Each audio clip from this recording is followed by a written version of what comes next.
എനിക്ക് വലിയ പൈസക്കാരനാണ് ഇഷ്ടം. ബാമയ്ക്ക് ആരാണ് ഇഷ്ടം? എനിക്ക് എന്റെ മുത്തശ്ശിനെ പോലാവാനാ ഇഷ്ടം.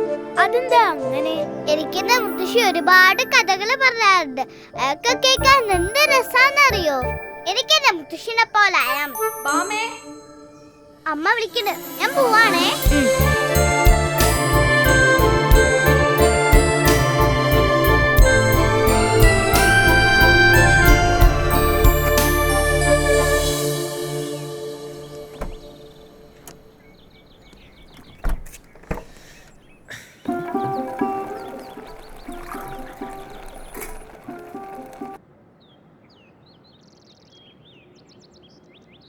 അബി, നമ്മുടെ സജിയുടെ ഇപ്പോഴത്തെ അവസ്ഥ?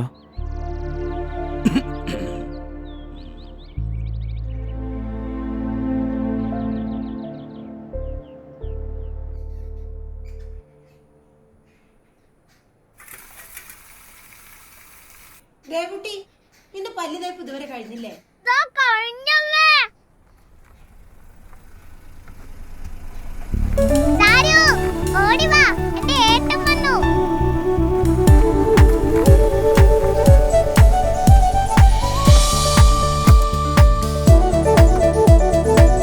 ആ പെട്ടി സാധനമൊക്കെ ഒന്ന് എടുത്തേക്ക്. ആ പിന്നെ ഭക്ഷണം കഴിച്ചിട്ട് പോയാൽ മതി കേട്ടോ. വിഷ്ണു, ഞങ്ങൾ കഴിക്കാൻ നിൽക്കണില്ല, ചെറിയൊരു പരിപാടി.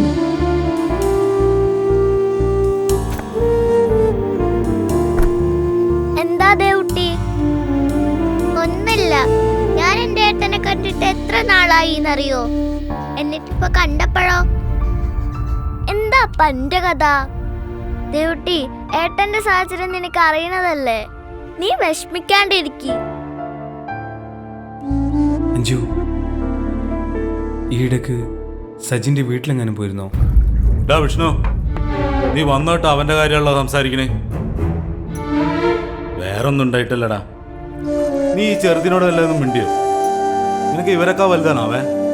അവൻ വന്നതല്ലേ ഉള്ളൂ, ഒന്നും മിണ്ടാതിരുന്നൂടെ? ഞാൻ ആരെയും വിഷമിപ്പിക്കാൻ വേണ്ടി പറഞ്ഞതൊന്നല്ല. ഇന്നത്തെ കാലത്ത് നല്ലതും ചീത്തയൊക്കെ തിരിച്ചറിയാൻ വലിയ പാടാ. അതിനൊരിരയാണ് സജി.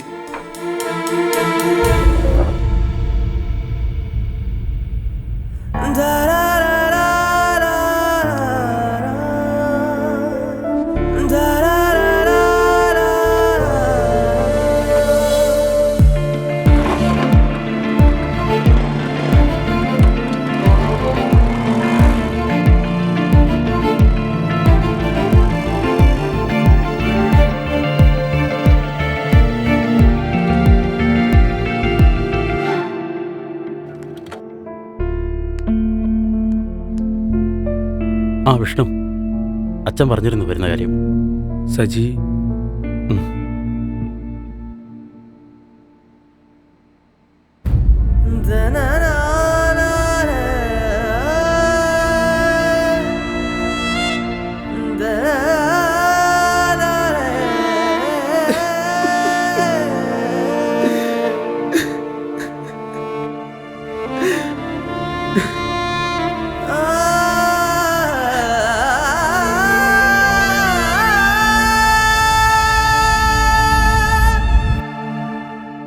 ഓന് 2 വയസ്സുള്ളപ്പോഴാ അവൻ്റെ അമ്മ മരിക്കുന്നത്. പിന്നെ ഒരു കുറവും വരുത്താതെയാ ഓനെ ഞാൻ നോക്കിയത്. പിന്നെപ്പോഴും എൻ്റെ മോൻ കൈവിട്ടു പോയി വിഷ്ണു.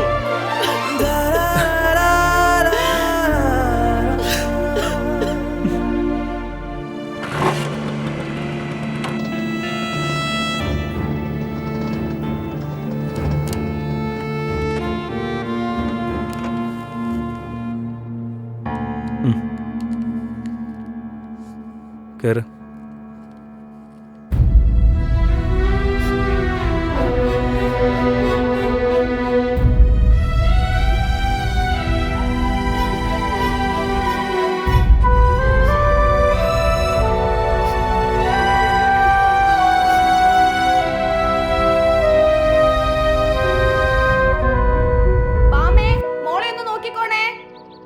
ചേച്ചി, ഞാൻ നോക്കിക്കോളാം. നേരാണെങ്കിൽ ഒരുപാടായി. ആ ഷാഫിയോടെ കാത്തുക.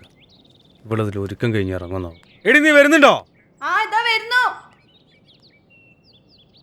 ഒന്നും കിട്ട്, വേഗം വാ. അമ്മേ ഞാൻ പോവാട്ടാ. ഇവളിത് ബാമേ അമ്മൂനൊന്ന് സ്കൂളിലേക്ക് ആക്കണേ. അച്ഛമ്മേ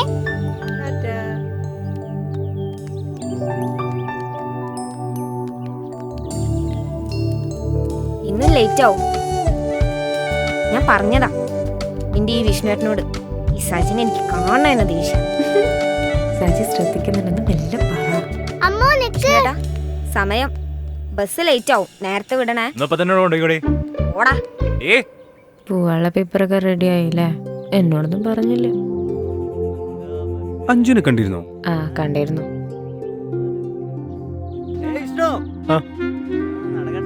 ആ ജംഷി ആരാ? നിങ്ങൾ കൂട്ടുകാരനാ? അവൻ ആ സജിനെ കണ്ടപ്പോ വന്നാ. അവൻ നാട്ടിലെ കൂട്ടുകെട്ട് അധികം വേണ്ട കേട്ടോ. നാട്ടിലത്യാവശ്യം നല്ല ചീത്തപ്പേരുള്ളവനവൻ. അവന്റെ അപ്പുറം കൂടി ഇനി ചേട്ടനും വല്ല ചീത്തപ്പേര് ഒപ്പിച്ച. ചെല്ല്, വിട്ടോ. ദേ അവരോടെ കാത്തുക്കുന്നുണ്ട്. പൊക്കോ പൊക്കോ, ലേറ്റ് ആവണ്ട, ചെല്ല്. ശരി.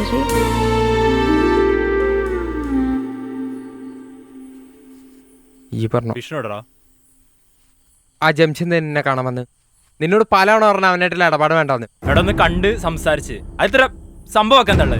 സംസാരിക്കണോണ്ട് കുഴപ്പമൊന്നുമില്ല, പക്ഷെ ഓന്റെ കൂടെ കൂടി പഴയ പരിപാടി എങ്ങനെ തുടങ്ങാനാണ് ഒരു പ്ലാനെങ്കിൽ ഈ കമ്പനി കിട്ടൂല. വിഷ്ണു നിങ്ങളോട് പറഞ്ഞേ, വിഷ്ണു നിങ്ങളോട് പറഞ്ഞേ. ശരിയാക്കി തരാം. എടാ ഓടാ.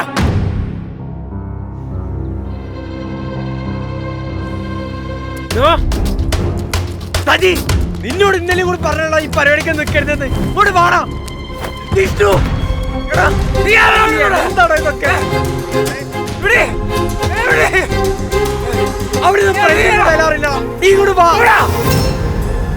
സഖാവ് ശ്രദ്ധിക്കണേ. സഖാവ് ഇരിക്കി. സജി, എടാ സജി, എന്താണ്? നിന്ന് പരിഗണ്ട, ഞാൻ വിളിച്ചിട്ടാ സഖാവ് വന്നത്. എടാ സജി, ഞങ്ങളെല്ലാം അറിയുന്നുണ്ടടാ. നിന്റെ ഇപ്പോഴത്തെ കൂട്ടുകെട്ടുണ്ടല്ലോ, അത് വേണ്ടടാ. അത് നിനക്ക് വല്ലാണ്ട് ദോഷം ചെയ്യും. ആ ജംഷീന്റെ പേരില്ലാത്ത കേസുകളില്ല. ഓനാണ് ഇപ്പൊ അവന്റെ ഏറ്റവും വലിയ കൂട്ടുകെട്ട്. എന്നേക്കാൾ കുറച്ച് സ്നേഹവും ബഹുമാനവും സഖാവിനോടാണ്. അതാ ഞാൻ പിന്നെ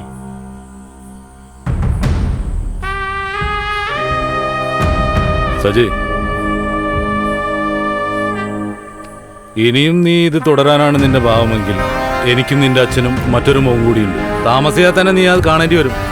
അപ്പൊ ശരി, ലാൽ സലാം.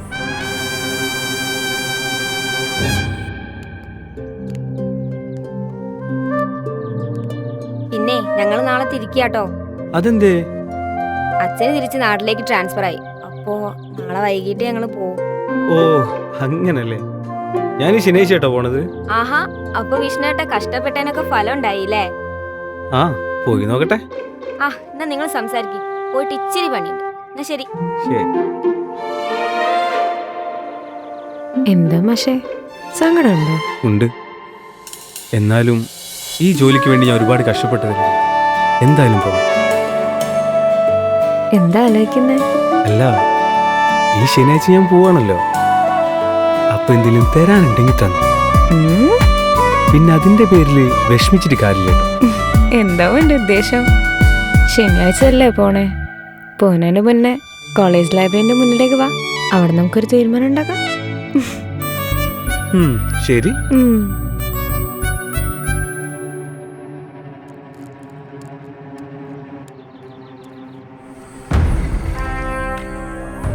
സജി, നിന്നോടൊരു കാര്യം ചോദിക്കണം. ഈ വിഷ്ണുവിനും ഭാമനും കാര്യം എങ്ങനെയാ? സത്യമാണോ? നിങ്ങൾക്ക് തോന്നുന്നത് സീരിയസ് ആണ്. ഓനൊക്കെ ഒരു കുട്ടിക്കളിയാണ്. ഇനിയിപ്പോ ഗൾഫ് പോകണ്ടല്ലോ, ആണ് കൂടിക്കോളും. അല്ലെങ്കിൽ നമ്മളൊന്നൊരു വിലല്ല. ഷാജിയേട്ടാ, അവനെന്റെ അനിയനെ തല്ലി വീട്ടിൽ കയറിയിട്ട കളി. അവനൊരു പണി കൊടുക്കണോ ഷാജിയേട്ടാ? നന്ദി കേട്ടോ.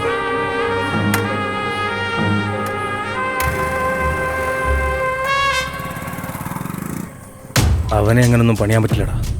അവൻ നമ്മുടെ സഖാവ് നാരായണേട്ടൻ്റെ മോനാ. ഭാമയുടെയും വിഷ്ണുവിന്റെയും കാര്യം ഒരു കുട്ടിക്കളിയാണെന്നാണ് ഞാൻ വിചാരിച്ചത്. ഇനി അവൾക്ക് വല്ല കല്യാണാലോചനയും വരുന്ന സമയത്ത് ഇതും കുത്തിപ്പൊക്കി വരാനാണ് നിങ്ങളുടെ ഭാവമെങ്കിൽ എന്റെ തനിനിറം നിങ്ങൾ കാണും. ഓളുടെ ഒരു പ്രേമം. അവളൊന്ന് ഞാൻ ബാമേ ചേട്ടച്ചാര് പറഞ്ഞു കേട്ടില്ലേ? വലിയ മാമി ചേട്ടച്ചാരും പറഞ്ഞ അനുസരിച്ച് ജീവിക്കണം. അമ്മ ഒന്നും മിണ്ടാതിരുന്നേ. അവൾ ചെറിയ കുട്ടിയൊന്നുമല്ലല്ലോ, അവൾക്ക് കാര്യം പറഞ്ഞാൽ മനസ്സിലാവും. അമ്മേ, ഞാൻ അത് കുറെ കേട്ടതാ. ഞങ്ങൾ തമ്മിൽ പിരിയണമെങ്കിലേ ഞങ്ങൾ ഒരാൾ മരിക്കണം. അതിന്റെ ഇടയിൽ ഓരോന്ന് കുത്തിപ്പൊക്കി വരണ്ട. അനുഷേട്ടാ, ആ വിഷ്ണുവിനെ ഈയിടെ കുറച്ചൊന്ന് കൂടുന്നുണ്ട്. അവന് നല്ലൊരു പണി നമ്മ കൊടുക്കണം. എട്ടിന്റെ പണി അവന് കൊടുക്കണം.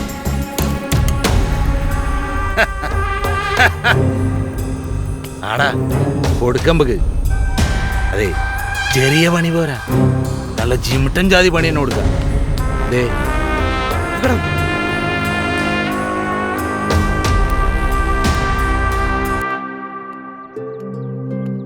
അവിടെ ചുവരിൽ നിന്റെ ഫോട്ടോ ഒക്കെ ഉണ്ടല്ലോ, എന്താ വരാൻ പറഞ്ഞേ? കാര്യമായിട്ട് എന്തേലും? ഏട്ടന്ന് വൈകിട്ടല്ലേ പോണേ? അതെ. ഇനി ഗൾഫിൽ പോയി വലിയ ആളൊക്കെ ആവുമ്പോ നമ്മളൊക്കെ മറന്നാലോ? ഓ അങ്ങനെ.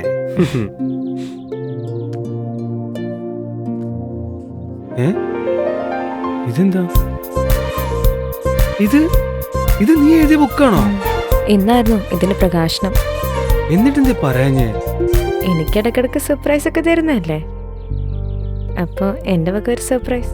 ഇതെന്തായാലും വല്ലാത്തൊരു സർപ്രൈസ് ആയിപ്പോയി. എന്നെ ഓർമ്മ വരുമ്പോഴൊക്കെ ഈ ബുക്ക് എടുത്തൊന്ന് വായിച്ചു നോക്ക്. അപ്പോ ഒരു ബുക്കിലൊതുക്കി.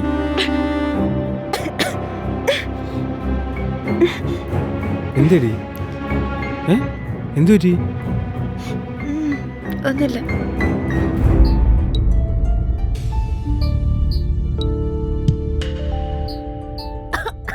എടി, നിനക്കെന്താ പറ്റിയേ? എന്താ ഇത്? ചോര? എടി, നിനക്കെന്താ പറ്റിയേ?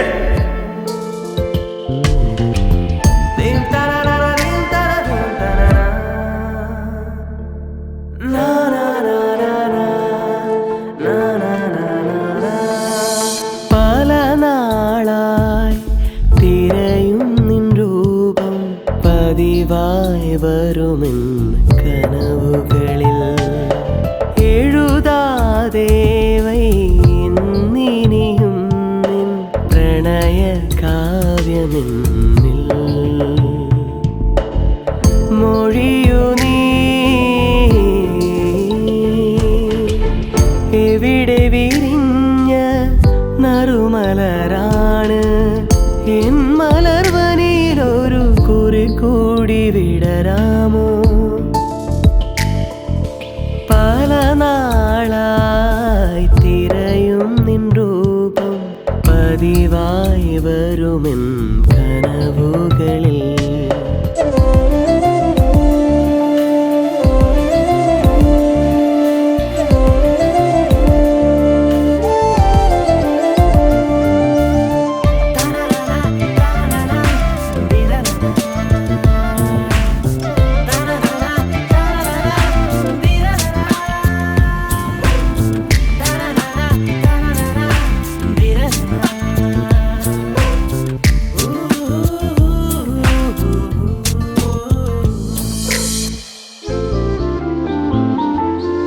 മധുരങ്ങൾക്കിനിയുന്നൊരധരങ്ങൾ കൊണ്ടൊരു കവിത കുറിക്കാമോ? വിരിയുന്ന മിഴിയിൽ നിന്നൊഴുകുന്ന കനവ് കൊണ്ടെന്നെ നിറയ്ക്കാമോ? അഴകായി തെളിയും നിൻ ചിരിയിൽ പലവട്ടം വിടരും വസന്തം, പിരിയാതെ ചേരും എന്നെന്നും നിൻ അനുപമ സ്വരമെന്നിൽ. പല നാളായി തിരയും നിൻ രൂപം, പതിവായി വരുമെൻ കനവുകളിൽ. എഴുതാതെ വൈന്നിനിയും നിൻ പ്രണയ കാവ്യമെന്നിൽ.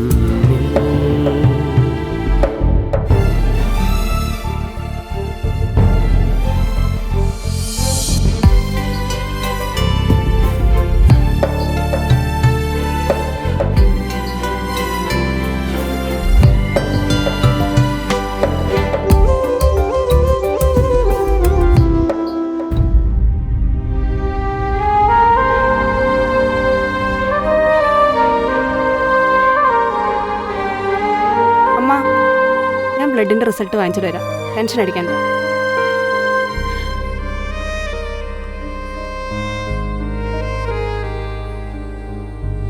അന്ന് ഞാൻ പറഞ്ഞതാ ഷാജിയേട്ടാ. എന്താടാ നീ അവളെ ചെയ്തത്? പറയടാ, നീ എന്താ അവളെ ചെയ്തേ? എന്തിനും പറ്റിയുണ്ടല്ലോ, അടിക്ക് ഷാജിയേട്ടാ.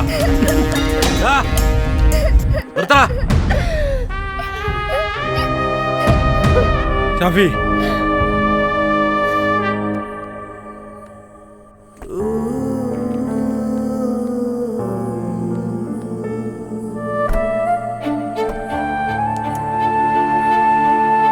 ഹോസ്പിറ്റലിലെ കാര്യം ആലോചിച്ച് നിങ്ങൾ ബേജാറാവണ്ട. ഞാൻ കുറച്ച് കഴിഞ്ഞിട്ട് പോകുന്നുണ്ട് കേട്ടോ. പോവാ.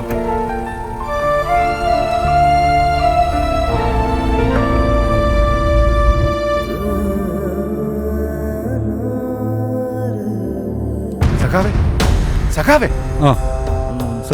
ഇരിക്കില്ല സഖാവേ. നമ്മുടെ ഷാഫിയുടെ അനിയ ജംഷി ഉണ്ടല്ലോ, ജംഷിയും നമ്മുടെ സജിയും ആക്സിഡന്റ് ആയി. എവിടെ വെച്ച്? നമ്മളെ മാതാപ്പുഴ പാലം കഴിഞ്ഞൊരു വളവുണ്ടല്ലോ, അവിടെ വെച്ചാ. ജംഷി സ്പോട്ട് കളിയായി. ആണോ? സജി സീരിയസാ. ഞാൻ അങ്ങോട്ടാ. സഖാവ് ഞാൻ അവിടെ വരാം.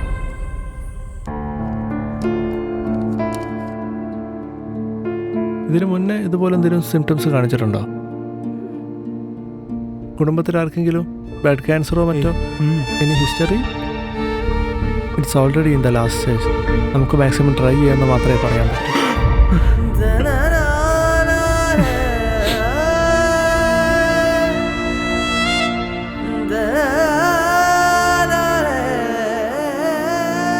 ഈ തൂലിക എൻ്റെ ഹൃദയമാണ്. എൻ്റെ രക്തത്തിൻ്റെയും കണ്ണുനീരിൻ്റെയും നനവുള്ള വാക്കുകളിൽ ഞാനുണ്ട്. ലോകത്തിൽ ഒരാളും മറ്റൊരാളെ ഇങ്ങനെ സ്നേഹിച്ചിട്ടുണ്ടാവില്ല. എന്നെ തലോടുന്ന കാറ്റിലും ഞാൻ കൊള്ളുന്ന വെയിലിനും മഴയ്ക്കും നിന്റെ സുഗന്ധമായിരുന്നു. ഞാൻ കേട്ട ശബ്ദങ്ങളിലൊക്കെ നിന്റെ സ്വരമായിരുന്നു. ഞാൻ കണ്ട പൂവിലും പുല്ലിലും നിന്റെ രൂപമായിരുന്നു. നമ്മൾ ഒന്നാകുന്ന നാളിനു വേണ്ടി ഞാൻ ഒരുപാട് മോഹിച്ചു. എൻ്റെ ദൈവങ്ങൾക്ക് മുന്നിൽ ഹൃദയം ഉരുകി പ്രാർത്ഥിച്ചു. വെയിലിലും മഴയിലും കാറ്റിലുമല്ലാതെ ഏകാന്ത രാത്രികളിൽ നിന്നെ ഓർത്ത് ഞാൻ പൊട്ടിക്കരഞ്ഞു. ഒന്നും അറിയാത്ത എന്നെ ഇരുട്ടിലാക്കി നീ മറിയരുത്. നീ എവിടെ, അവിടെ ഞാനുണ്ടാവും. ജീവിച്ചിരിപ്പില്ലെങ്കിൽ ഒരു പൂമ്പാറ്റയായെങ്കിലും നിന്റെ അരികിലുണ്ടാകും.